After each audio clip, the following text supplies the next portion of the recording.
Africa মহাদেশ লাগোয়া ভারত মহাসাগরীয় ফ্রান্সের দারিদ্র্য কবলিত মায়োতে দ্বীপপুঞ্জে প্রায় শতাব্দীর সবচেয়ে ভয়াবহ ঘূর্ণিঝড়ের আঘাতে হাজারো মানুষের প্রাণহানির আশঙ্কা করা হচ্ছে। গত শনিবার ঘণ্টায় 225 কিলোমিটার বাতাসের গতিবেগ নিয়ে আঘাত হানে ঘূর্ণিঝড় চিডো। স্মরণকালের ভয়াবহ এই ঘূর্ণিঝড়ের আঘাতে লণ্ডভণ্ড হয়ে যাওয়া মায়োতের বাসিন্দারা পরমাণু যুদ্ধ পরবর্তী পরিস্থিতির মাঝে রয়েছেন বলে মন্তব্য করেছেন। ব্রিটিশ বার্তা সংস্থা রয়টার্সের প্রতিবেদনে বলা হয়েছে, ঘূর্ণিঝড়ের আঘাতে ধ্বংসস্তূপে পরিণত হওয়া মায়োতে দ্বীপপুঞ্জে জীবিতদের সন্ধানে তল্লাশি অভিযান পরিচালনা করছেন জরুরি উদ্ধারকর্মীরা। দ্বীপের সকল পরিষেবা পুনরায় সচল করতে রীতিমতো হিমশিম খাচ্ছেন তারা।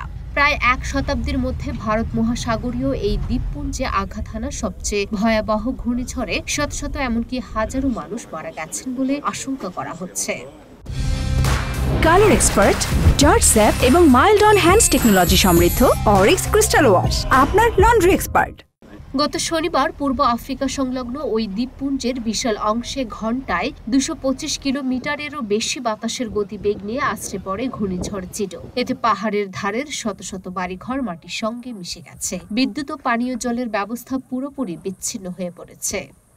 উল্লেখ্য, মায়োতে মোট 3,21,000 মানুষের 3/4 বেশি তুলনামূলক দারিদ্র্যের মধ্যে বসবাস করেন। সেখানকার পরিসংখ্যান সংস্থা INSEE-র 2021 সালের তথ্য অনুযায়ী মায়োতে দ্বীপপুঞ্জের বাসিন্দাদের মাথাপিছু বার্ষিক আয় মাত্র 3,000 ইউরো, যা ফ্রান্সের রাজধানী প্যারিসের পার্শ্ববর্তী ইলে-ডি-ফ্রান্স অঞ্চলের তুলনায় প্রায় 8 গুণ কম। নুনা আফরোজ নিপা, ঢাকা পোস্ট।